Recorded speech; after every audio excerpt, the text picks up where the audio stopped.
Hello everybody, and once again welcome back to Financeable YouTube channel. Today in this video I'm going to show you how you can connect Metamask with Binance app, so make sure to follow my step till the end. First thing first, I assume that you have already downloaded the Metamask app and already logged in, and now once you open it, you'll be able to see the interface or dashboard of the Metamask apps on in the screen, where you can see the Ethereum main network at the top of this dashboard. Simply select that, and now you can see the add network at the bottom of this screen, so simply tap on that add network, and you can see BNB chain at the second, and it is distinguishable by its Binance logo. And don't forget, you'll find the add option at the right side. Simply tap on that add option and finally confirm, and click on switch to network, and you will be able to connect to Metamask with Binance successfully. So basically this is how you can connect Metamask app with Binance app, and if you still encounter any issue during this process, feel free to leave a comment and I'll be happy to assist you.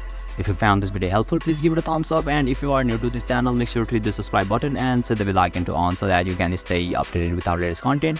Thank you for watching, and I'll see you next time.